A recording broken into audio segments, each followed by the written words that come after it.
Hello again, folks. Welcome back to World War II TV and the third show in Battle of Britain week. And I hope you saw both shows yesterday. They were both really, really good. And we're going to continue that with more good shows today, tomorrow, 2 on Wednesday, Thursday. It's going to be really good.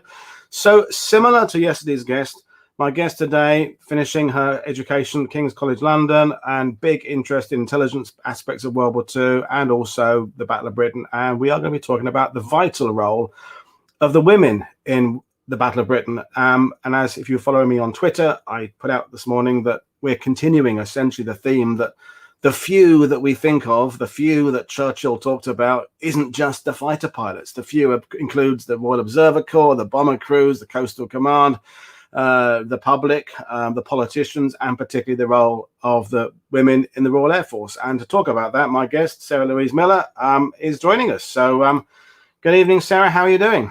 Hi, good. I'm very excited to be here. Thank you. So you've been bigged up hugely by James Jeffries, and it's taken a while for the right theme week to come up, but we're delighted to have you on there. So before we get into the presentation, I mean, I kind of explain what we're going to be talking about, but for you, we were just talking before going live. Your interest in World War II goes way beyond just the role of women. That has been kind of the cliched view of female historians, is that they kind of, because you're female, you must look at the female role, and you will be tonight. But of course, it's more extensive than that. So, where did your interest start, and which kind of directions is it evolving at the moment? Funny story. I was an undergraduate trying to decide what to do my dissertation on, and my husband bet me £20 that I couldn't get Captain America into my thesis, and I started thinking about how I might do that, and I noticed that Captain America's girlfriend was a woman in uniform in the 1940s. Did a bit of research, found these women's services and units and sections involved in all kinds of things. Behind the scenes, all kinds of intelligence victories behind popular victories that we know about that just wasn't common knowledge, and I couldn't leave it alone once I started. So did my BA, my MPhil, and now my PhD all on the women's services in World War II because it's addictive.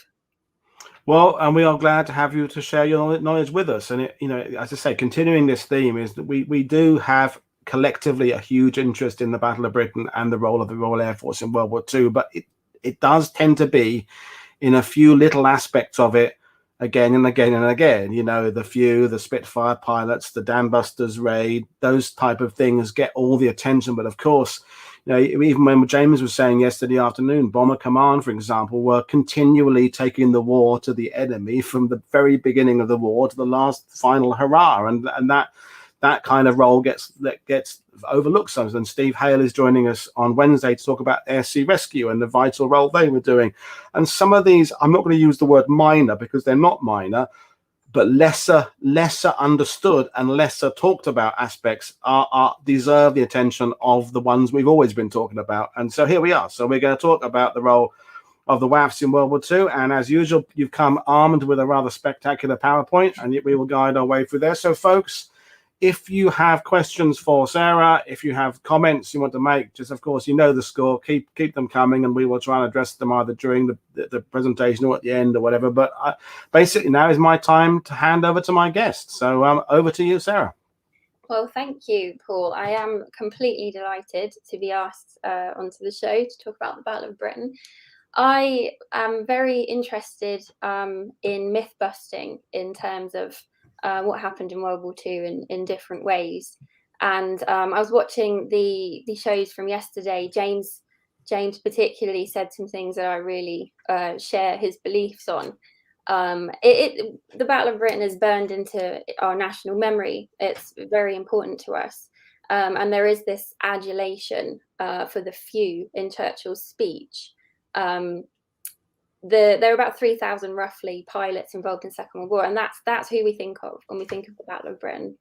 And recently we've had this kind of effort to dig up the other few, they're sometimes called, and James has done some fantastic work on the Bomber Command pilots and Bomber Command's efforts in the Battle of Britain. And when I was researching for my MPhil, the other few, as it was put, the ones in addition to the fighter pilots, tended to be Bomber Command.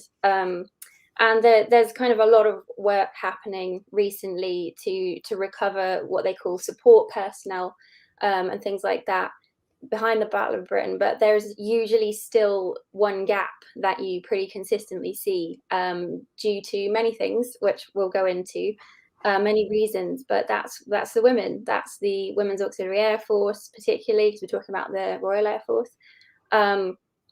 There's a lot of effort recently with the kind of Commonwealth and Empire aspects, but the women usually remain missing from the narrative. So for me, it's really important to recover that missing part of history, especially when you see, we're going to get into it, but when you see how vital they actually were in the Royal Air Force's effort behind the I mean, that would be my comment immediately. Is it's not like we're talking about a token presence, just there to polish the door handles of cars and drive senior officers around. And unfortunately, when I do my prep for this, I make up graphics for the shows and things. You search WAAF, the posters for the time they're a little bit sexualized. They're a little bit, some of the imageries, the Pathé films, because they didn't really know at the time how to build the case for the women during the service, so they're a bit clunky to watch now, and they're well intended, and you have to understand the context of when they were made and why they were made, and the fact that there were husbands and things, I suppose, who didn't necessarily want their wives, girlfriends, partners, daughters to be doing anything other than kind of driving cars and doing the kind of minor stuff. And I know you're going to be addressing that in the talk, so it's vital that we do now readdress this and say, okay, no, that there's actually a vital component of the victory here in what these people were doing, and therefore let's examine it. So I'll hand back to you. Yeah, I love that you use the word vital there. It's not just interesting. I hear a lot of people say, oh, that's really interesting. It's more than interesting. It's deadly important to our understanding of this battle and its outcome. So let's get into it. If we could go to, so slide 2's got the super famous quote from Churchill, never in the field of human conflict was so much owed by so many to so few. And like we've said, the few normally is, in terms of national common memory, restricted to certainly the fighter command pilots, but nowadays pilots. And James Jeffries, a couple of other people I know, are doing some fantastic work to recover bomber command and even now sometimes the support staff behind the RAF. The RAF wasn't going to be able to fly without significant ground support. And so slide 3 has some mention of who those people were. So you're looking at Royal Air Force ground crews. Pilots depended on these people to get into the air and engage the enemy. And that's people like engineers and armourers and riggers and fitters, operations personnel, which we're going to talk about, issuing the orders to scramble. Everything pilots did was based on orders. Ground defences, so being protected from the ground, anti-aircraft artillery, balloon command, air raid wardens, and observer corps, home defence. It's all part of this system. And for me, the important thing when we're talking about the few is to remember that it's a system, a systematic approach to this thing, which is not a natural way to look at it. And I think that, sorry to interrupt again, is that the movies don't even reinforce. The movies kind of get the idea that the pilots are sitting around on deck chairs, and then they kind of look up, they see aircraft, and they leap in their aircraft and go up and try and shoot them down in a very improvised kind of ambush. And of course, that's absolutely not how the Battle of Britain was managed and fought and controlled. It's part of a very organized air defense structure.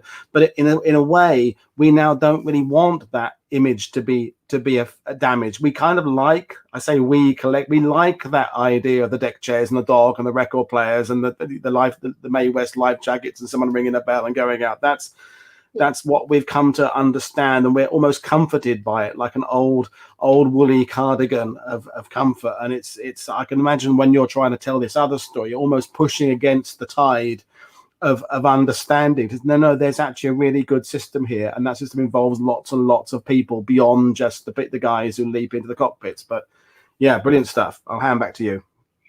Yeah, I liked what you said to James yesterday. I think you said to him, do you feel like a loner going forward banging a drum? I absolutely feel like that a lot of the time. And I love what James said. James said, I don't think that we can carry on the way we have with this narrative. And it is precious to us. It is a piece of national treasure to us, almost in terms of memory. But it's important that we don't exclude people from that memory. And there's more effort than there's been. But it's really interesting when you start to look at it, how many people there actually were involved and how they were all integral to this system. This system had many, it's like a machine, and some of the parts are seemingly quite small and insignificant, but without them, the machine can't run. And that's what we're talking about here. It's the strongest link mechanism, metaphor, isn't it? Always with this system. So yeah, brilliant stuff. So yeah, and there we have kind of some of the imagery I was kind of talking about there. Yes, yeah, we do. I love the pictures, don't get me wrong. I have one up on the wall behind me, actually, because I love that they kind of can still be women while they're doing these things that weren't necessarily expected of them. But talking about women in the Battle of Britain, you've got kind of two sets of women that you're thinking about. So you've got civilian women, for one thing, and then we've got military women. So I'm going to be talking mostly about military women because in the Battle of Britain, the way it was being fought by the RAF, the Women's Auxiliary Air Force are kind of the important batch there. But make no mistake, there were women involved in many ways in the Battle of Britain. And there's been some good research on them. So civilian women as air raid wardens. So the lady on the left there, she and her colleagues on the right, these are civilian women working in a capacity to help with the Battle of Britain. The Observer Corps, nurses and medics, and the emergency services, they are all vital to keeping the civilian population safe, getting people to safety and helping when they've been injured. That's important work, and it's important to remember all of the kind of input of women. I'm just going to be looking at the military side because it's my field of study, so definitely do some more research on that if you're interested. But the Women's Auxiliary Air Force, not unexpected in the Second World War. There were women's military services in the First World War. So the Women's Army Auxiliary Corps existed in World War One, the Women's Royal Naval Service. And then in 1918, when we see the Royal Air Force created, a lot of people don't know, but alongside it, they created the Women's Royal Air Force. And these kind of women's auxiliary military services were designed to keep the militaries running, to man the jobs that could be done at home or from safety, in keeping with kind of gender roles at the time. Basically, where the RAF was concerned is to try and keep them functioning very late into the war. So they're very successful. Again, there's quite a bit of research on the women's services in World War One. Very successful to the point where in the late 1930s, the Munich crisis has happened. It's becoming clear that war's approaching, and there's this memory that women were useful in World War One and that they might be needed again. The serious manpower crisis, it could be repeated. So there's this kind of rush to recreate the army version. So the Auxiliary Territorial Service, the ATS, is formed hastily in 1938, and this is the women's branch of the British Army. And at this point, the ATS is tasked with raising several companies which will be affiliated to a local male Army territorial unit. Then you see in June 1939, the Royal Air Force ATS companies actually separate from the ATS, and by royal warrant, the Women's Auxiliary Air Force is established. And then the Women's Royal Naval Service. So World War II, right at the beginning of World War II, again, we've got the three women's military services ready to do what's needed. And initially, as we can see in the slide there, that is the kind of work that's expected of women. So you've got things like cooking. The air crews are going in and coming out. They need to be fed. And quite famously, they were fed well before they went out, and you need cooks for that. Domestic work, laundresses, keeping RAF stations running, equipment assistants, clerks and secretaries. It's not uncommon to see women in these roles, even if they're wearing uniforms, is kind of in keeping with the social expectations at the time. Fabric workers, communications, because women man telephone exchanges. So that's work they know how to do. And obviously nursing. Nursing is the big way in which you see women in the Second World War in uniform, or not in uniform.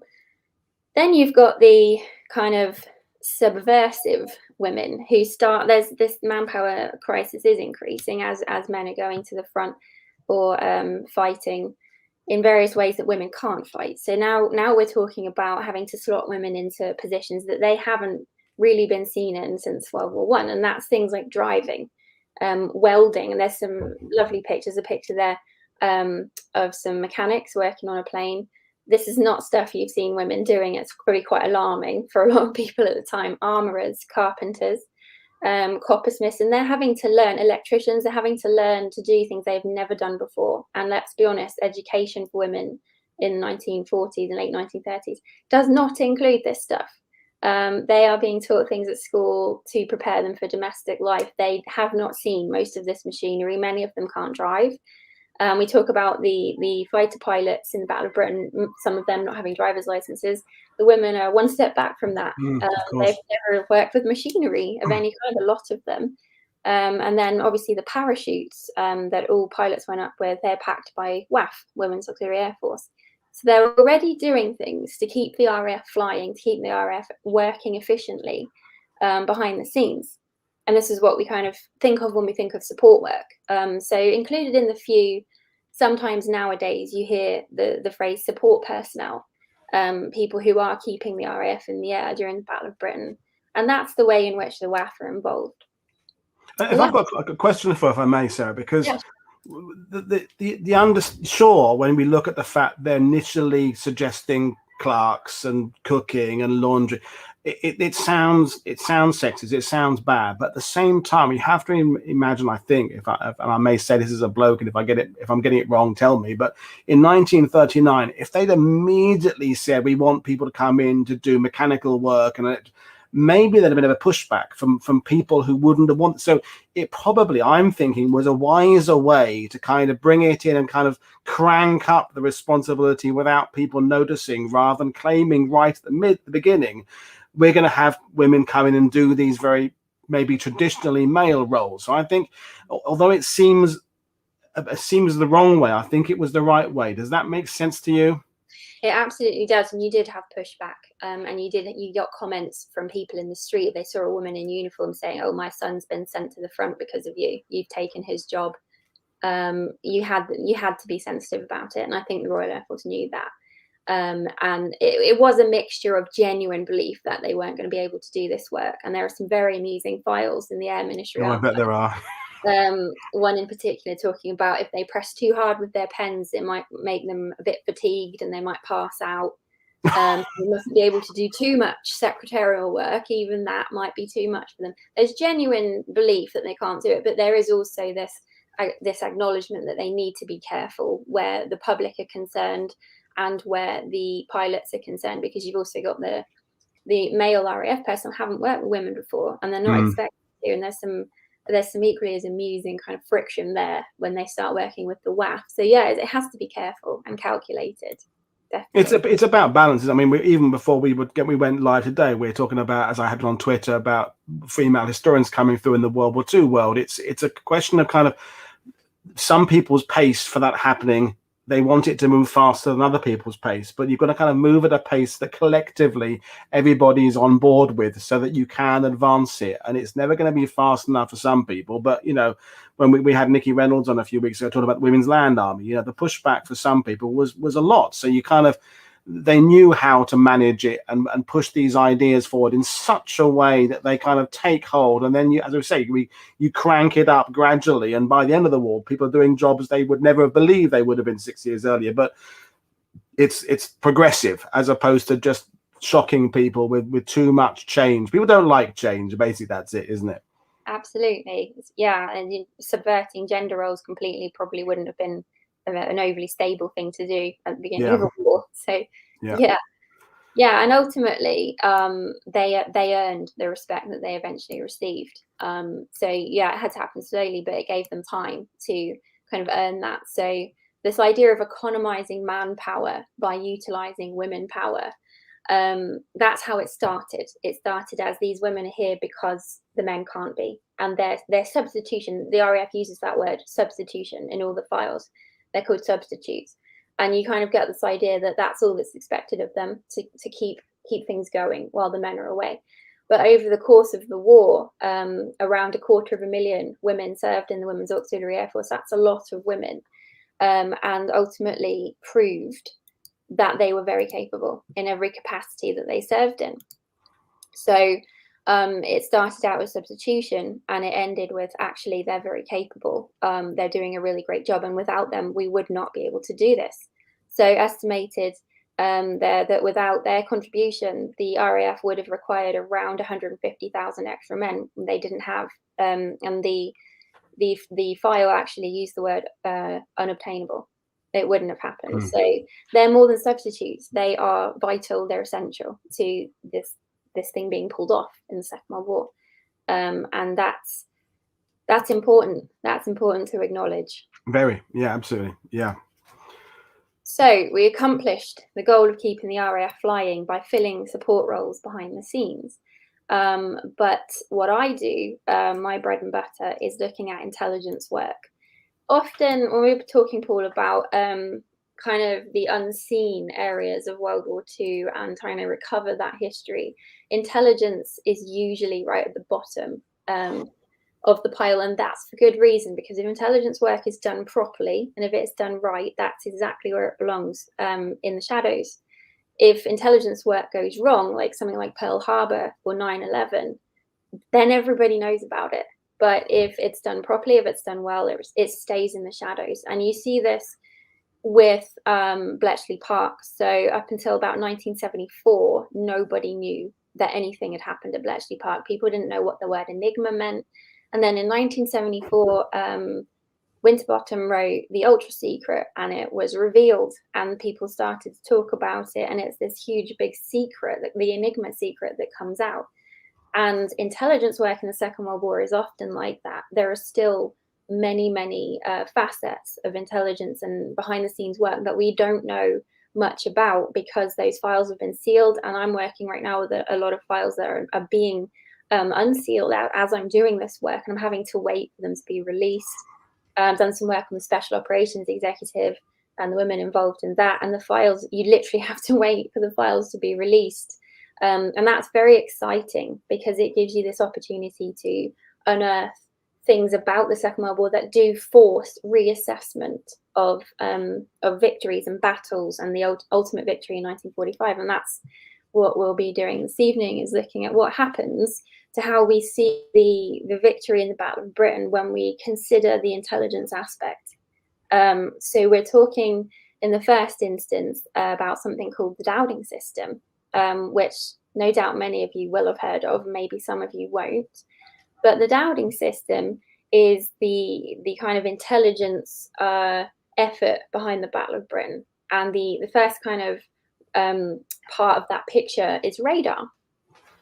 So I think many of us know about radar today. We kind of take it for granted in a lot of ways, but it was very new in 1939.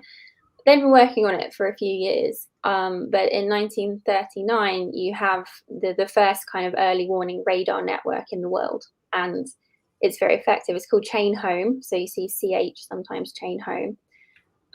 This is new technology. The RAF has built this circuit, and the map there on the left shows you the radar coverage in the Battle of Britain, the part of the Battle of Britain. So you can see around the coast there, that's a ring of coastal radar stations. And what those on the right are the towers. They're the receiver and transmission towers.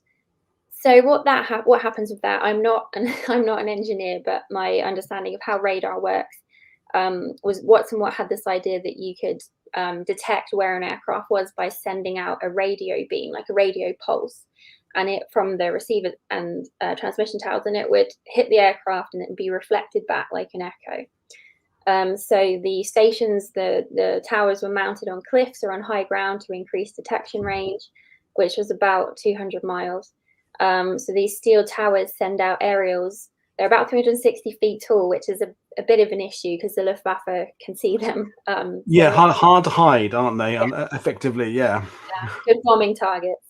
So the signal goes out from them, it hits the aircraft, it's reflected back like an echo, and that echo can be analysed by radio operators to determine the range, the height, the bearing of the aircraft, how many aircraft are in the formation, which direction they're flying in, all kinds of information. And we're already starting to see here, hopefully, how that information might be useful to the RAF during the Battle of Britain.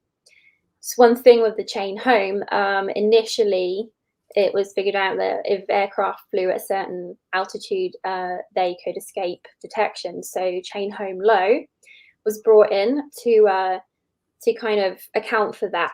And chain home low had rotating aerials that transmitted a narrow beam, which kind of behaved like a radio searchlight, and that could detect aircraft flying at about 500 feet and ranges up to 110 miles. So chain home and chain home low, they weren't actually initially called radar, it's called direction finding. That's an American term, but that's how we know it now. We understand. Yeah, Ian Carr mentioned that. Yeah, it's radar has come to be the term we understand, but yeah, different RDF. But yeah. Yes, radio direction finding initially. This is incredibly useful technology, and we have a lot of this in the Second World War. Technology is developing. Wartime is a fantastic time to develop new technology, new weaponry, and all kinds of things. But it's still kind of only useful if you can figure out a way to deploy it in a system where that information can get to where it needs to be in a timely manner. If you have these towers generating this information, but that information doesn't go anywhere and it can't go anywhere, it's useless. So what they needed was a wider apparatus to strategically use this technology, and what that is something called the Dowding System.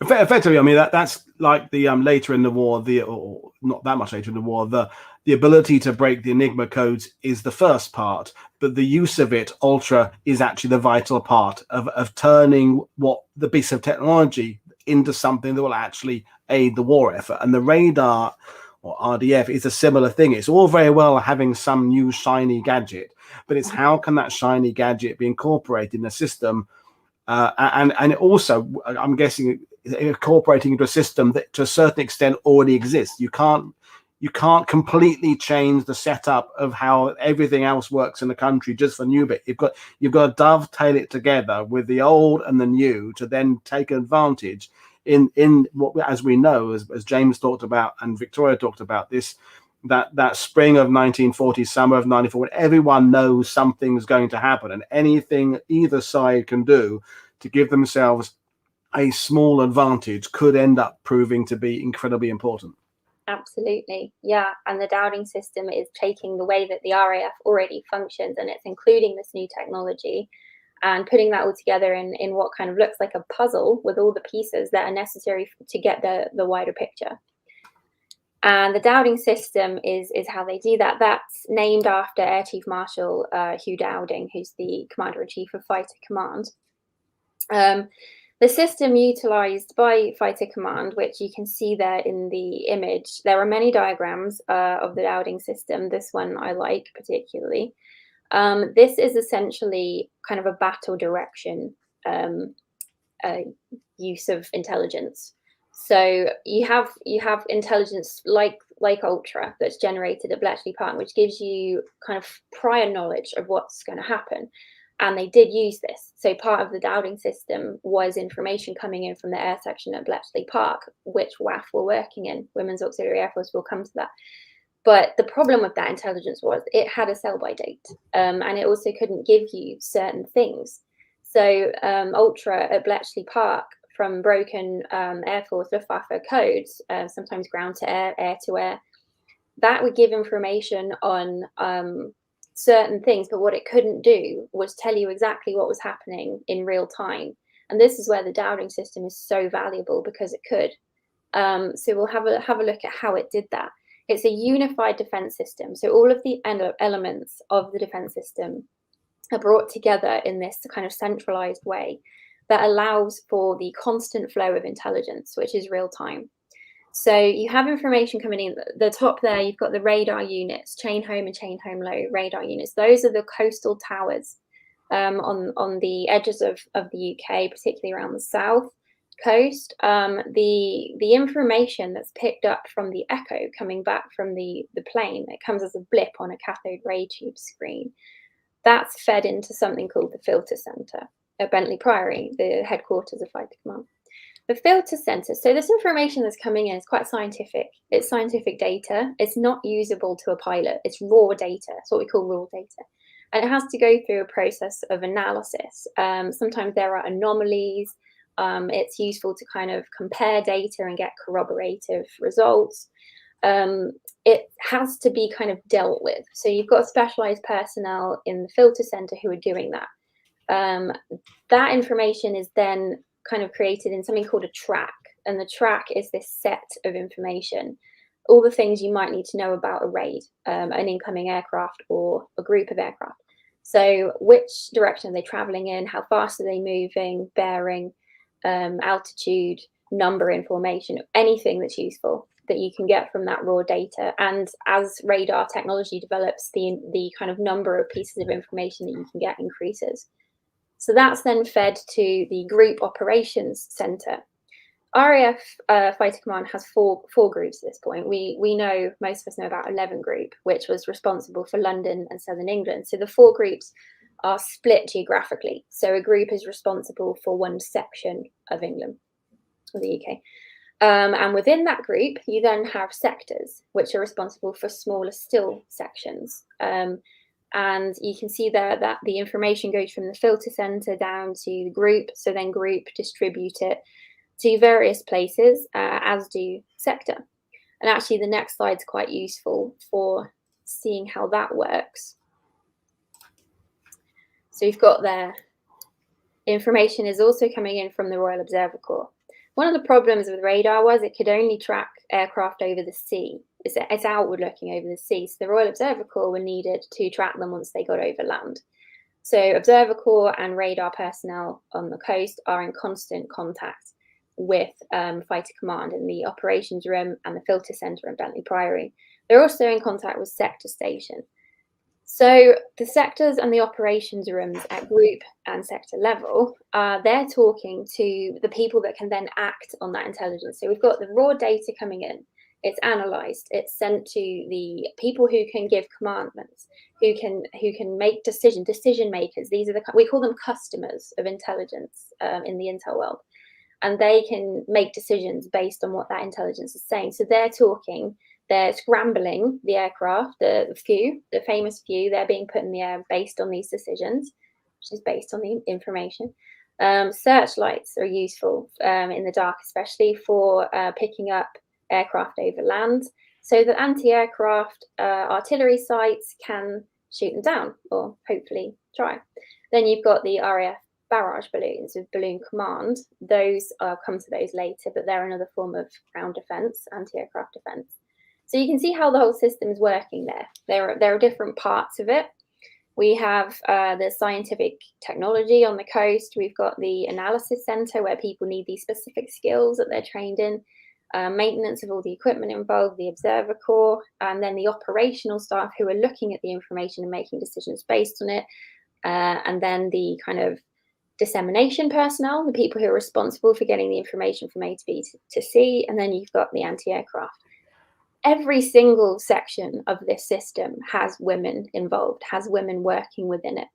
The Observer Corps, they're civilian women, but in the rest of it, you're looking at Women's Auxiliary Air Force, and there are thousands of them. So this is a big number of people doing very important jobs. And we'll go on now to have a look at exactly what they were doing and what it meant. So this slide here is at the very beginning of the whole system, the radar operators and mechanics. So the ladies there in the pictures, that's Denise Miley on the right. She is kind of the poster girl for radar operators. If you Google WAAF radar operator, she's who will come up. They are basically operating the equipment. You can see her doing that there, and some of them are mechanics working on maintaining it. Bearing in mind, this is a technology most men have never seen, let alone women. So thinking about them having to climb up these towers on windy cliffs, it's dangerous work, and it's new to them, but it's ultimately something that they pretty much enjoy. So the picture on the left there is WAAF operators. They're working in a wooden receiving hut at Ventnor on the Isle of Wight, a chain home station, during the Battle of Britain. And what they're doing is watching the screens for blips or echoes of incoming aircraft. And as soon as they see one, they collect as much information as they can and get that to an operations room, usually by telephone. It's dangerous work. There were situations where sometimes radar facilities were in caravans and they were blown off of cliffs, or towers or bits of debris fell on them and crushed them. Then there were the constant risks of bombing from the Luftwaffe, because the towers you cannot hide. They're 360. Yeah, I mean, you're Frontline, aren't you? This is not. There is maybe a perception some people have of World War II generally with different nations that, okay, the Russians, yes, they have the female snipers, blah blah blah, but generally, a lot of the women involved are behind the lines somewhere. They're in the country houses. They're in their safety of the rear line. They're in the offices. But this is absolutely Frontline. But while it's coming to me, we're talking about, as you said there, these women are taking on trades that, as you said, men haven't seen this stuff before, let alone women. But in the recruiting stage, is there any system in place to try and find women with a mathematical background or any kind of background that may have been used? I mean, I understand at the time you're talking about these aren't particularly old, these women, they haven't had many years to get this kind of background, but is there an attempt to try and fit the right type of woman to these roles? Obviously, they're going to get the majority of their training within the WAAFs, but to give them a little bit of a head start with some kind of pre-existing knowledge.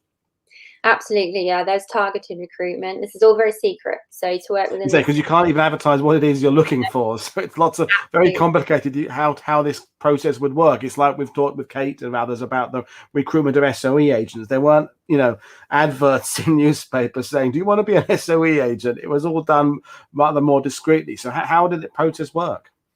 Well, they had forms to fill in, questionnaires before they wanted to join the WAAF. So they would have to they would ask for, do you have any experience working in mechanics? So if women had worked in telephone exchanges, chances were they knew sort of how to fix the boards when they went wrong. The technology involved in that. And then there were some women who had worked in teletyping and teleprinting and that kind of thing, which is again machinery. They're never going to have much. And there were anomalous women who did have some because their brothers or their dads had taught them. But most of the time it was just kind of slyly asking questions about how much work they might have done in those environments, but if not, what was similar. So looking for experience with maths and science in school that they may have had. Some of them did, many didn't. But kind of trying to slyly find out and then putting them through aptitude tests in their basic training. If somebody looked like they were doing particularly well in a certain area that might be useful in radar operation, then they were kind of siphoned off really quietly. They weren't told what they were going to do, had to sign the Official Secrets Act before they found out. They just said to them, look, we need you to do this work. It's vitally useful to Fighter Command. We think you're going to be good at it. Will you do it? And once they'd said yes, sign the Official Secrets Act, then they can tell them what they're doing. So very quietly, very specifically and targetedly, and never obviously is the answer to that.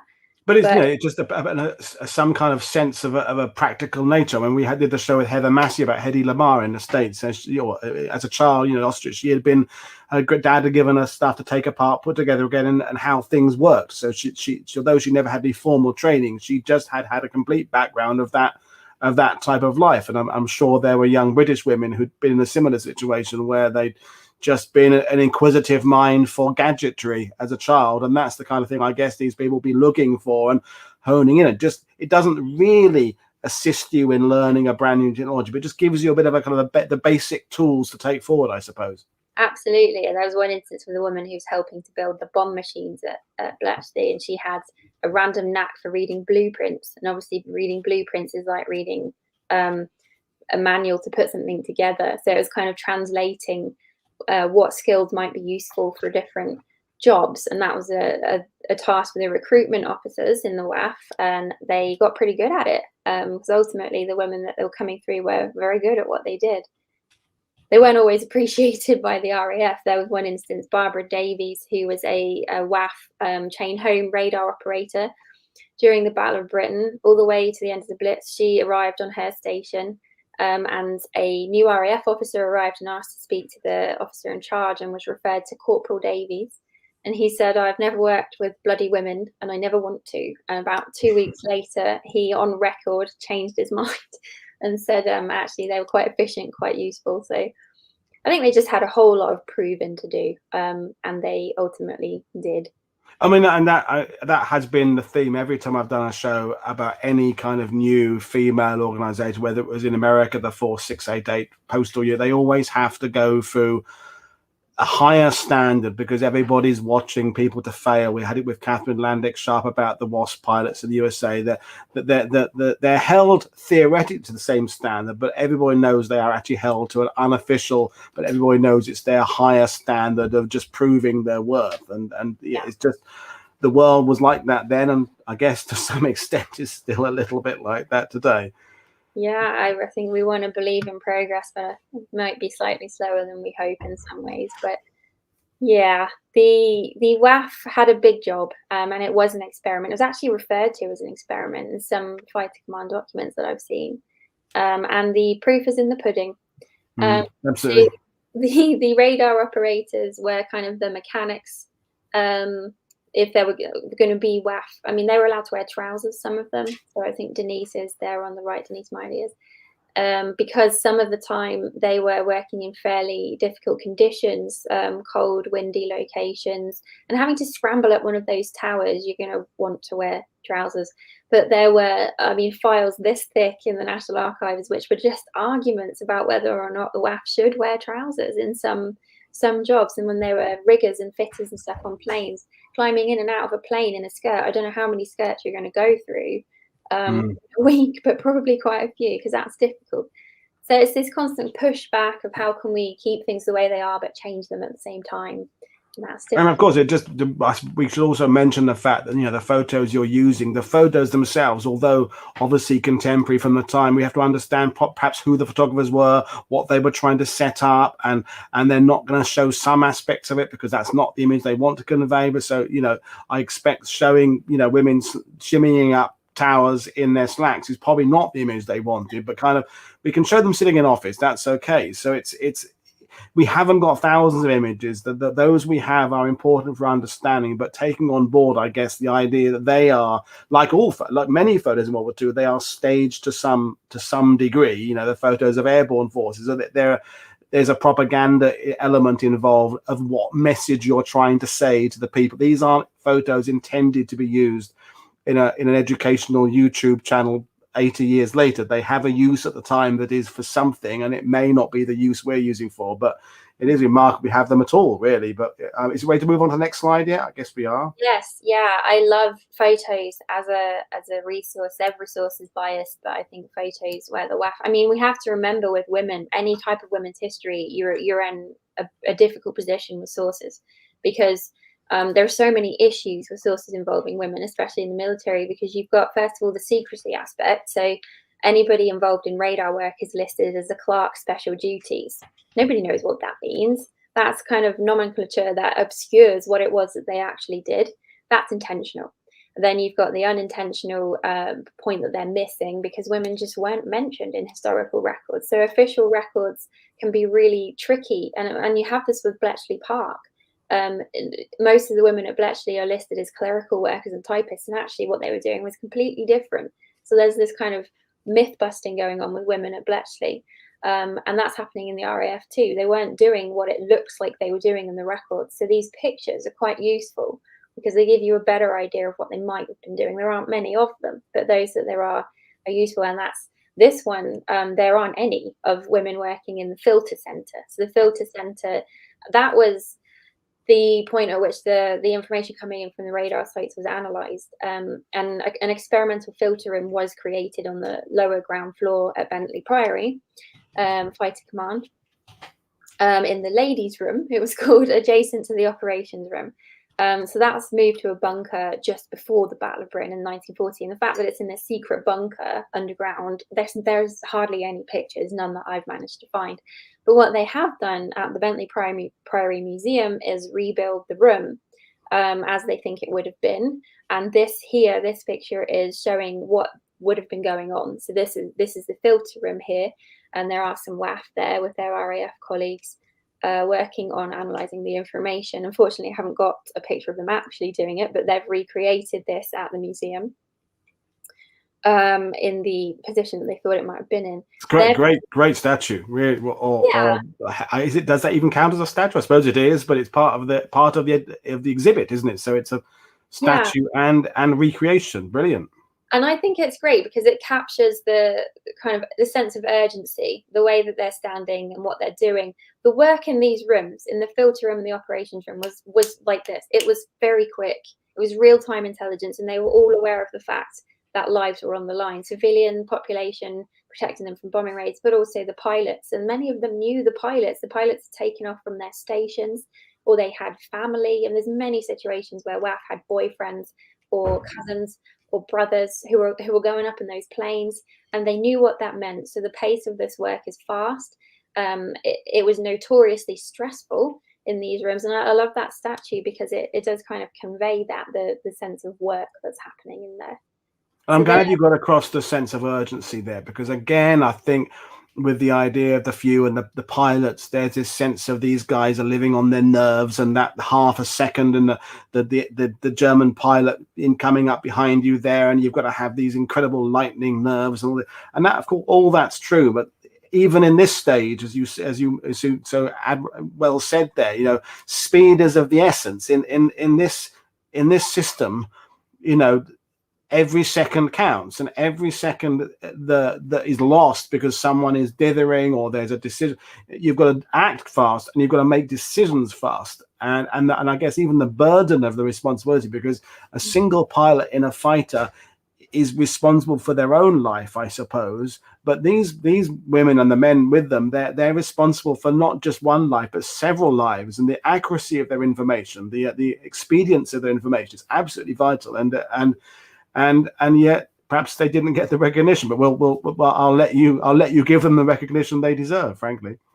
Yeah, it's fun because in their recruitment literature, the kind of more secret recruitment literature, when they're talking about, the RAF is saying we need more. These women are working really well. We need more women in the filter room. We need more in the operations rooms. And then they use the phrase, let's avoid women of the nervous type, because that's kind of, it's an easy environment in which to break down. And some of the RAF personnel broke down. It was so stressful. And you're right, knowing what was on the line, the responsibility is heavy, and they felt it. So they were quite careful who they put in these jobs. And most of them, I think you can see there, the one who's leaning over the table, they're wearing headsets. So not only are they working on what's going on the table and filtering the information, they're listening, because they're in direct contact with the radar operators on the coast. So I mean, have you tried doing something when you've got someone talking to you in your ear and you're trying to do something at the same time, and you're trying to do it quick and accurate? It's not easy. Well, weirdly, there's a conversation in the sidebar exactly about the fact I'm hosting a show and typing at the same time. But the difference is no one's life is in danger if I spell and make a spelling mistake. But yeah, I have a tiny bit of experience of multitasking but I'm not in any way comparing my ridiculous attempts at hosting a YouTube channel with the brave people who are actually winning the Battle of Britain. But I have a tiny inkling of multitasking. Sort of know how it is. Yeah, I mean, there's a really lovely word that they use, unflappability. So they're looking for people who have the characteristic of unflappability. And I think that it's quite often recognized in the Air Ministry documents that actually the women in this capacity did do quite a bit better than the men, because I mean, there's an ongoing debate about multitasking. We won't get into that, but in this situation, they basically proved that they could do it, and some of the men struggled, which is why you see so many of them. So in the next slide, you see the plotters, and I think these would be the images we're most familiar with. Yeah. I think most people, if they've seen anything like the Dowding system, it'll be images like this. They're using what look like casino croupier sticks to push things around a table.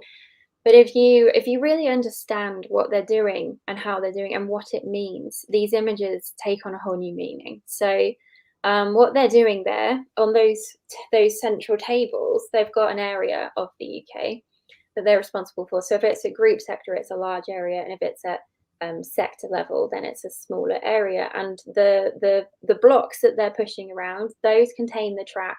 So the information on the raids, some of those are actually friendly aircraft, and they did develop technology known as IFF, so identification friend or foe, and also Fighter Command had prior knowledge of which RAF aircraft were going to be out. So it's important to be able to distinguish between friendly aircraft and hostile aircraft. That's useful if you don't want to shoot down your own people. So they're marking there with these blocks and flags. Those are either friendly or hostile aircraft, and all of the information on the tiles on them that they know from the radar sites that's been given to them. And what they're doing, their headsets, they're listening to the radar operators into the filter center, and they're moving those things around, giving an idea of what is where at any given time. So that is a real-time picture, intelligence picture of how the situation is up in the air over that certain location. And that is critically important if you are numerically outnumbered in the way that the RAF was in the Battle of Britain. On the next slide, you can see the balcony on the right-hand picture. So up there, you've got the WAAF duty officer who's in charge of all the WAAF in the station, but then you've got senior RAF command personnel. So they are the people that can give orders. They are the people that can get in touch with anti-aircraft sites. They can get in touch with fighter squadrons and scramble them. So what they're doing is watching from the balcony what is happening on the battlefield during the Battle of Britain as it's happening. Cannot get across how important that is. When you are outnumbered, you can't use brute force. And what they did here was economized manpower and planes and pilots so that they could be used to their fullest potential with as few losses as possible to maximize the effectiveness of a numerically inferior air force. That's important. And with human initiative intelligence. I mean, the radio direction finding had been the technological bit earlier in the process, but this ability to assess in a spatial awareness, isn't it? It's almost like a logic problem. The guys in the balcony are having to look at spaces there, and these days I'm sure there'd be a computer system that everything would be entered, and the computer would tell you send them there. That's the spot they're going to be. But this is people doing it, juggling it in real time with all the information that's updating second by second, minute by minute, and having to make a call. And again, without overemphasizing it, you get the judgment correct. You get the fighter group, squadron, wherever it be, to the area at the right time, at the right altitude, ahead of the enemy. Get it wrong, and they arrive too late or in the wrong place. And as you said, we're outnumbered. Perhaps, as Victoria said yesterday, not quite as dramatically as perhaps we have perceived, but we're definitely outnumbered on many occasions in this. And this is a huge boost to our ability to defend the nation against these hordes of Luftwaffe bombers and fighters. Yeah, it's really about spreading your force where it needs to be. So it doesn't matter if it's spread a bit thin, because it's spread right.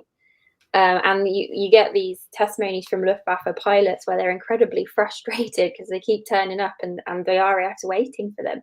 And one of them said, the airwaves are full of voices. And they were just so frustrated because the Germans knew about radar. They knew that radar existed, and they were trying to bomb the radar sites, often not very effectively. And Goering was quite frustrated about how hard it was and called off the effort to try, because specific bombing is difficult, as I'm sure James has talked about. But they didn't know about the Dowding system. The Dowding system was an incredibly well-kept secret, and that was the reason why these planes could be in the air waiting for the Luftwaffe attackers, was because of this system. And a couple of people made some comments earlier. Craig Farrar, I think, was one of them, about the fact the Dowding system itself had been through various stages. There were other elements of it. It had morphed in development in kind of late 30s. It wasn't just a single thing that was thrown out there. It had been gone through a stage of development and an analysis itself, so that when the actual vital need for it was there, it was the correct thing for the job. It didn't arrive kind of like an IKEA kit ready to assemble. It was lots of lots of incredible work by people, and some of the ideas didn't get continued and some did, but they kind of worked out what they were doing to get this system. And people are talking about it as a force multiplier, effectively, this system there. And I know you're going to go back to technical details, but I'm already thinking about, and people are commenting about the stress these people are under. Did they have like a magic idea of how many hours you could do at this before you just are worn out? Because I understand, in these waves of aircraft coming over, it's not just what you're doing now, it's your knowledge, if you're there, one of these ladies in that photo there, of what was happening an hour ago as well, is going to be useful. So you don't want to be kind of putting people in and out on shifts every 30 minutes, because they're going to lose that understanding of context. But likewise, how long do you allow someone to stand there before they need a mental break from it? Did they experiment with lengths of shifts during this, or was it kind of a one size fit all? I mean, it's quite shocking, really. A lot of what the WAAF did was 8-hour watch systems. So this is a 24/7 operation. This is never stopping through the whole Battle of Britain and the Blitz. This Dowding system is functioning 24 hours a day, 7 days a week, and the WAAF worked in 8-hour watches. They did take breaks; they had to. But a lot of them talk about not being able to go to the bathroom and being afraid when they did go to the bathroom that if they sat down, they might fall asleep. So they just put it off and not drink tea, which was particularly tough for the night watch. And you do in a lot of the diaries, WAAF diaries, which there are quite a few of them. They're very interesting reading for anyone that's interested. They talk about the graveyard shift and finding it really difficult to adjust to sleep patterns and the stress of it. I mean, some of them would just get into bed in their uniforms and fall asleep. So tired. But wow. I mean, of course, luckily we know there over the several months the Battle of Britain fought, there were days of worse weather than others. Mercifully, they weren't actually under that incredible urgency all the time, but you never know, I guess, when it's going to go from relatively quiet to relatively active. So you can't drop your guard. You're on a kind of a red alert regardless of what the situation is around you, because bad weather in one place doesn't mean there isn't good weather somewhere else coming up behind it. And this isn't like doing it for a few days. The battle was months. And people talking about the Battle of Britain movie, and one of my favorite scenes actually is not so much the rooms working at their peak. It's that bit towards the end of the movie when there's nothing kind of going on, and they're kind of reading newspapers and magazines, and the operators are kind of yawning, but you can still tell, even in the movie, they've got this sort of, but it all could still kick off again. They've not dropped their guard completely. They're kind of enjoying the lull, but it's not an overly confident, relaxed attitude situation.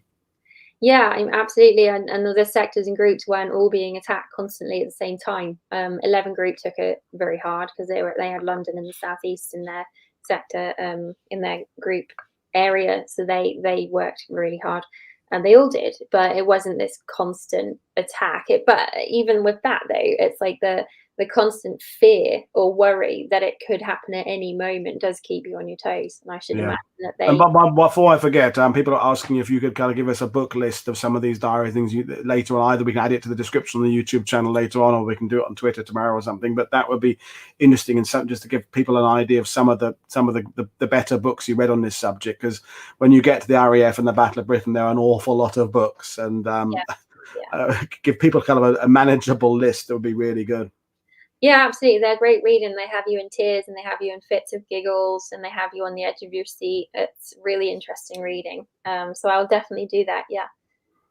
So back to so we did talk about the Y service slightly with Bletchley. So there is an image on the left of, there was an air section at Bletchley Park. I'm sure most people know that, but some people don't, because in the images you just see Alan Turing and his comrades. But there was a Navy section, so you had Women's Royal Naval Service there. There were ATS, so Women's Army, and these are the Women's Auxiliary Air Force. So the Air Force section were working on any information that might be pertinent to the RAF. So talking particularly about German Air Force codes, Luftwaffe codes, sometimes ground to air, sometimes air to air. So the Y service, the Y listening service, which is what the image on the right is, that's a WAAF and an RAF officer working on Y listening service interceptions. So these are German speaking WAAF who are recruited to sit there with that headset on. She's listening to either German pilots talking to their ground controllers or German pilots talking to each other. And they sometimes even picked up communications between panzers and the ground communications. And it was actually a WAAF who picked up the first indication that Barbarossa was happening, just as a side note. But they're basically German speaking. They are translating in real time what's being said out of German and into English. That information is then sent to Bletchley. So we're talking about raw data. So intelligence at the point of first receipt. That information is then sent to Bletchley Park, where it's worked on, analysed, and then sent out. And that would eventually reach the Dowding system.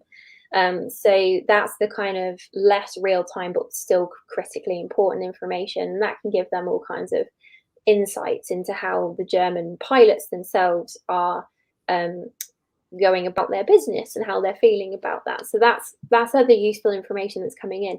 The air section at Bletchley is another interesting thing to read up on, because there are a few hundred WAAF there any given time. There are many women at Bletchley Park, as we know. That is one thing we do know about generally, the women at Bletchley, but we don't have this common accurate idea of what they were doing. They were not stationary clerks. They were not filling up paperclip pots. Some of them were, but many of them were doing incredible things. I mean, having to translate messages out of another language like this, knowing what it means, how important it is. All of this work is critical work. That's, in terms of the intelligence effort, very important and heavily misunderstood. So the Y service is very understudied. It's the raw data input into Bletchley Park, and it's another thing that's as you Sam, and you're the intelligence analysis, and not me, but it's that the mechanical insight is one thing, the getting a message is one thing, it's the interpretation of that information, the recollection of something that may have changed since the last time you heard a similar thing from that same broadcasting station, and you think, well, hang on, that's a different tone that they're talking about now that compared to how they were talking about it. Remember that message we wrote down last year? I mean, I'm thinking of I know it's a bit later in the war, the Operation Crossbow, when Constance Babington Smythe recognizes the shape of a potential V1 rocket on a sledge or something that she'd seen earlier. It's that human element, and I think with Bletchley Park, our understanding of it is machines and Alan Turing mostly. Yeah.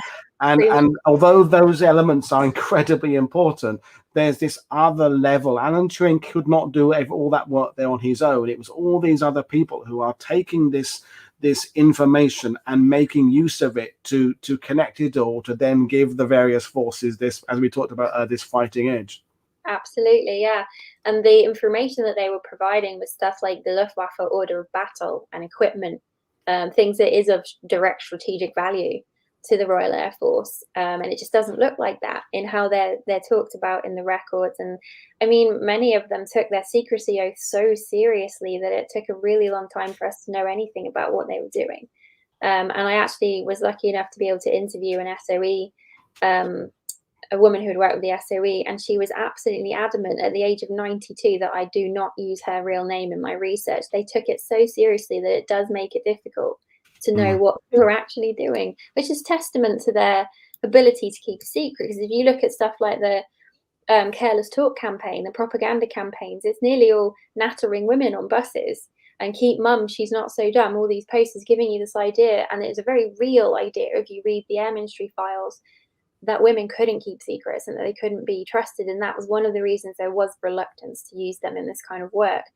But that kind of refusal to talk until now, and even now it's hard to get things. And she was brilliant, this 92-year-old SOE personnel, brilliant at sidestepping your questions. She managed to tell you something but nothing at the same time. And it's a fascinating aspect of intel research. And gives an idea of just how importantly they were briefed on this. Because Ian Carr, I think, said earlier on, lots of people signed the Official Secrets Act in World War II. Of course they did, and still do. But there's different ways of, like, it's just a form you've got to sign, and there's other people kind of really spelling out the importance of what you're doing. And I remember meeting a lady from Bletchley Park years ago now, and she was exactly the same. She was in Essex where I lived, and it was like, I can't do anything. All I did was I sat in a room, I was at a desk, and I can't do anything. And you go, we have one now. It's all, but you don't want to You don't want to undermine the commitment she made to both do her job, but also keep her job secret. And if they manage to keep it secret from their husbands and their kids for the next 6 decades, no wonder they're going to keep it safe from me as well. They got into the complete habit. Yeah. And that's, I suppose, that, as you said, it's right at the beginning, you said about intelligence being underground and covert and no one knows it's happening. That's the world you live in, is that your life and the life of everybody else is connected by the secrecy of what you're doing. If everybody finds out what you're doing, all the good you're doing is gone. So it's understandable that they have bred a type of person that gives out only what they're supposed to give out. That is the entire world you inhabit in this situation. Yeah, and talking about them earning the respect they ultimately did with that, because even if you look at the memoirs that came out when the Ultra Secret was revealed, not many of them are by women. So they really didn't need to worry about the secrecy thing. So we've gone from WAAF, who are involved on the radar towers and as radar operators getting the raw data, WAAF, who are using the telephone and the teletype and teleprinter to get that information to where it needs to be, WAAF working in the filter center carrying out analysis and further dissemination, WAAF working in operations room at group at sector level, plotting information on maps so that it can be used. And at the other end of the diagram that we looked at, we're now talking about the kind of ultimate, what does it all mean? What's it all for? Obviously, WAAF did not fly in the Battle of Britain. And what they did enabled others to fly in the right place at the right time. But what they did do was get involved with ground defense. So here we've got some really cool images of WAAF involved in RAF balloon barrage work. So on the left there, they're trying to float the balloon barrage, and on the right, that's images of them being trained to do so. So a barrage balloon is basically a large oval-shaped balloon. You can see how big it is there on the left. And they're tethered like a kite on a steel cable usually. And sometimes the cables had explosives along them. Sometimes the balloon themselves carried explosive charges, and sometimes they were filled with hydrogen or something flammable. So the idea being, if an aircraft, an attacking aircraft was coming in, it would explode on contact. So they are involved in that kind of work. It's dangerous. They're prohibited at this point from serving in combat positions, apart from nurses. They're the only ones who can in the women's forces at this point. But this is quite dangerous work. So we're talking about almost a double standard, really, in terms of being uncomfortable about putting women in danger. We can't send them to the front. But let's be honest, with the Battle of Britain and the bombing campaigns that followed and the Blitz, the front has come home. The front has moved. So they are in danger. Whether they are combat, define combat. What they meant by that is, running around with bayonets fixed to the rifle, I suppose. But yeah, this is combat. You're on the front line. So these devices you're operating have an inherent level of danger just operating them, and accidents can happen. And then there's the enemy who are trying to defeat your what you're doing. So this is combat. It's not maybe the first understanding of combat, but it's the front line. It's combat, isn't it? Definitely. And floating these things in high wind and bad weather, very difficult job, very dangerous job. And there were injuries and there were deaths, which we don't. That's a whole other subject, talking about WAAF in terms of awards and memorials and things and medals. Whole other quite difficult subject to discuss at times, but that did happen. And basically, by 1941, Balloon Command did contain all women balloon barrage crews, and they were made up of WAAF. So you can see in the system there how from start to finish in this process of the collection and generation of intelligence and dissemination of that intelligence right through to command, decisions that are based on it, right through to the battle being won from day to day, and then ultimately being won in general, they are involved at every single level. And that carries on into the Blitz. So when night bombing starts happening, it gets much harder. Chain home and chain home low radar don't work very well with night raids. So there's another kind of radar or radio direction finding that's developed called GCI, ground controlled interception radar. And basically that is using the emitted beam or signal essentially as kind of a manual tracker for an incoming aircraft, which is much more useful in the dark. And WAAF are still working in the Dowding system, as GCI controllers, even at this point, which is a very high level of responsibility, following an aircraft, talking to whoever needs to be talked to combat that, to intercept. They also start working with Coastal Command and Air Sea Rescue. So James talking yesterday about Coastal Command, they are seriously undersung in terms of memory of the Battle of Britain. And you see kind of after the Battle of Britain, the WAAF still working very effectively in the Dowding system, begin to work with Coastal Command and Air Sea Rescue. And what that means is pilots who are shot down at sea can flick an SOS signal just before leaving their aircraft and give the Air Sea Rescue crews the actual location to go and pick them up. And that's important because pilots are a commodity. It takes a while to be a pilot to the point where they can be useful in the Battle of Britain or the Blitz. So going to pick them up is very useful. And you have this amusing issue where pilots don't understand radar technology at this point, and they're afraid of it because they think, well, if I flick my IFF switch, my identification friend or foe, I'm going to let the enemy know where I am. So they kind of didn't want to do it. And then that was difficult picking them up with Air Sea Rescue. And what actually happened was they asked the WAAF to kind of educate some of these pilots about what radar was, how it worked, and how it was life-saving to them, or it could be. So you have RAF crews coming onto RAF stations, and the WAAF are saying, look here, this is how this works. This is what it does. Don't worry, you're safe. Next time you're out there, flick your switch. It'll help us to know where you are.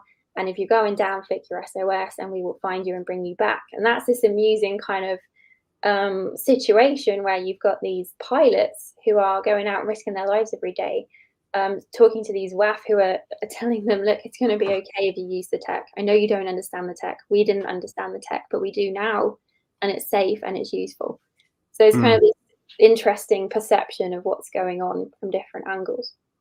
And we've had a couple of conversations about how many aircraft Barrage balloons actually brought down, and it's, in my limited knowledge of it here in Normandy, you know, it's not necessarily how many they bring down, it's the deterrent they provide to keep aircraft at a different altitude or move them somewhere else. And how effective they are depends on the weather as well. You know, the famous photos from Normandy are often with the clear skies when they're all just at different heights, like a kind of a hedgehog's prickles. But other days when it's foggy, you know, or low cloud, you hide them because the operators, as you know, they go up and down different altitudes to hide them in low cloud to keep the enemy away from a certain area. So it's, I think the emphasis I want to put is it's not about any one system being more important than the others. It's about the system itself. You know, clearly the majority of German aircraft are being brought down by aircraft to aircraft action. But to discount the anti-aircraft, to discount my granddad was on searchlights for 6 years. And those people who know me, then they know that the one occasion my granddad's he moved around the country, but the one occasion his airfield was ever, or not airfield because it's the battery position was ever strafed by a German aircraft, he was in the toilet and missed it. So 6 years of actually being involved. He was actually a clerk. He was a sergeant, mostly doing orders. But yeah, the one time that aircraft actually came in low enough to see, he missed it. So, but that doesn't.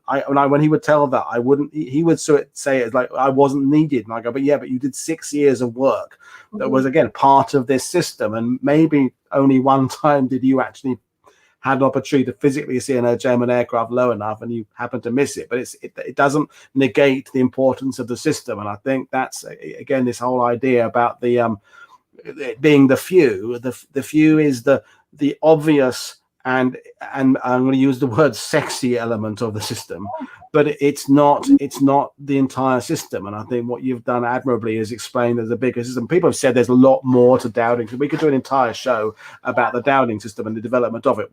This is the WAAFs and their role within it. So of course, there's only so much we can do. But one question we did get, and you've already addressed it a little bit, is what they did beyond the Battle of Britain, because the immediate defense of Britain bit kind of relaxes a little bit, but clearly you've now got, well, I know you've already answered some of this, you know, these skilled operators. So it's a question of morphing the WAAF through the various next needs that they would have as the war goes on. So did the numbers increase of WAAFs?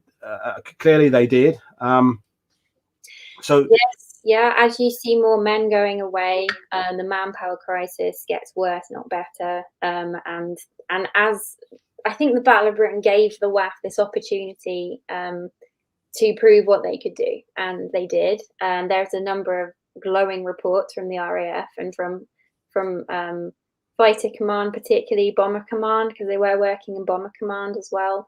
And out the Battle of Britain, it's really become obvious to the Air Ministry exactly how useful they can be, and how they can be trained very quickly to do something not expected of them and to do it very well.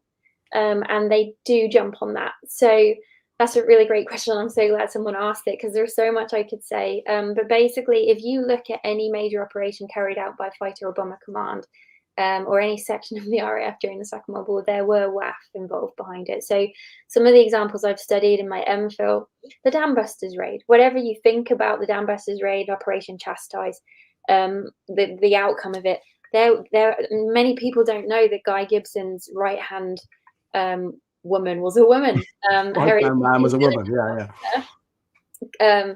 Fascinating woman called Faye Gillen. She flew with them on practice raids, lying in the bottom of the plane. It was her job to appease people in Lincoln when they were flying at 60 feet above the cathedral spire, and she had to explain why. And people were worrying about their cows being frightened. She was kind of the link between 617 Squadron and the outside world. There were model makers at RAF Medmenham. You mentioned Constance Babington Smith, the V weapons, the 1,000 bomber raids. Anything that happened that was big, there were WAAF behind the scenes doing intelligence work or doing support work, whatever it was. I mean, making models of the dams in the dam busters, being able to identify exactly where they were and where they needed to be wasn't easy. And having visual aids and things like that for bombing raids was really important and really useful. Bletchley Park, through the whole of the war, the air section kept growing at Bletchley Park. The wide listening service, picking up information from German people speaking to one another in the Luftwaffe, but also in the German army and the navy. So yeah, any kind of instance where something major happened, you can bet your bottom dollar that they were there behind the scenes. They just haven't been seen for all the reasons we've talked about, and many more, hidden because of intelligence, inherent problems with intelligence work, not problems, but just issues of secrecy. If it went well, it stays in the shadows. And the military aren't going to come out after the war and say, oh, guess what? Guess what happened? They're going to keep it secret, because that's what happens with intelligence work. And that means that they have remained buried. They haven't felt the need to come forward and speak about it, though they do sometimes if they're asked to. But yeah, there are many skills. I mean, taking women who are used to fixing irons, the cords on irons, that made them good at working on bomb machine wire, soldering pieces of bomb machines at Bletchley Park, being able to paint your nails. I found a really lovely piece in an Air Ministry file about how if women could apply nail polish so carefully and it had to be smooth, and that's how people liked it to look shiny, then they could most likely solder, because that had to be careful and smooth. So it was translating things women were good at, and what did that translate to in terms of what they might be able to do for the RAF, but then also these brand new skills. Probably haven't been involved in coding and ciphering before, but if they're good at crossword puzzles, they can be trained. And I think that ultimately one of the things when I is that the Allies were very good at harnessing skill sets beyond the obvious. You know, it was obvious that big burly men could go and become commandos. That's how Roman legions were formed, with big burly men. But that these other sets of skills that you absolutely need to defeat the Nazis and the Japanese is by harnessing a much wider spread of the population, and that's where the genius of bringing in the people and that nail vanish story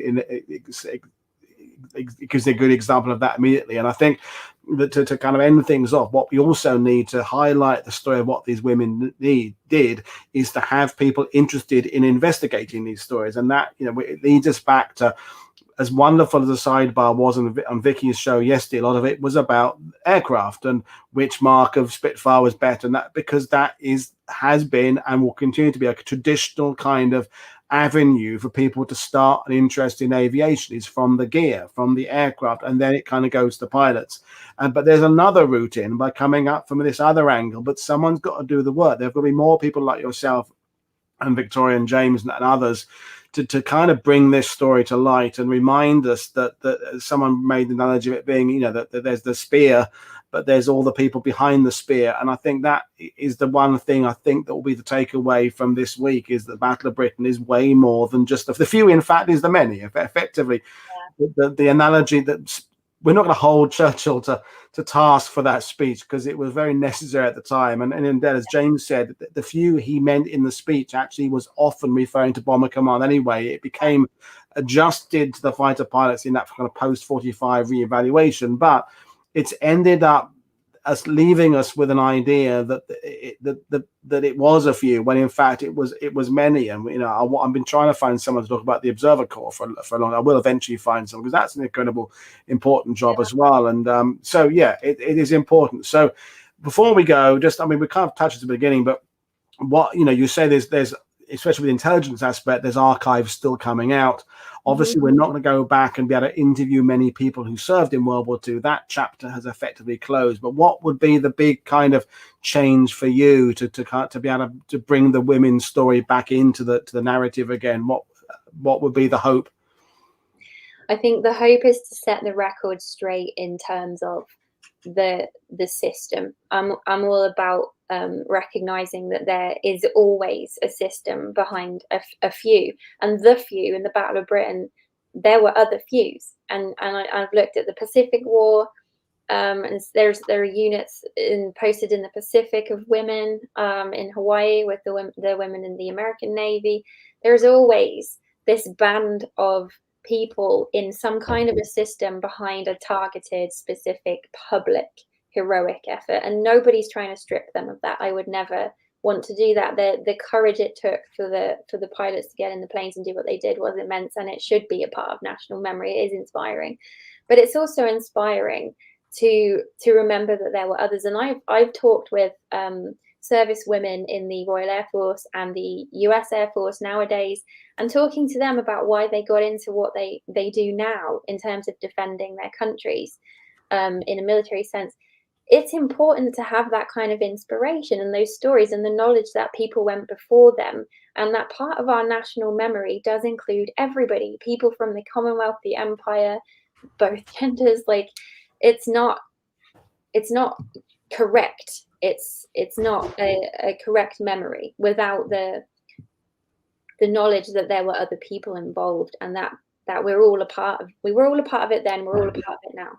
Exactly. I think that's how to end it. It makes it a collective victory, as opposed to pinning it on to a few people who were integral to it, but actually, without sounding over syruping it was the nation's victory that the few were part of. And I think that's it. And by the way, folks, those who said we should bring Sarah back, yes, we've already, before we went live, there's a couple of weeks she may be able to come in and give us some of her knowledge on possibly the Codes and Cryptology week, possibly Pearl Harbor week as well. So you ain't seen the last of Sarah. Maybe to complete a hat trick like James did, and maybe in a shorter space of time you might complete your hat trick. It's taken James a year, might just end up taking you 3 months. That's a testament to your skills there. So yeah, I will just remind people what we've got coming up, and I'll come back and say goodbye to you in a second. So folks, you may have noticed I've scheduled the show I was talking about. There is now 2 shows on Wednesday. So at the afternoon, 3 p.m. UK time, Steve Hale is coming on to continue what Sarah was talking about with the role of air sea rescue, which technically didn't exist in the form it was later in the war at the Battle of Britain,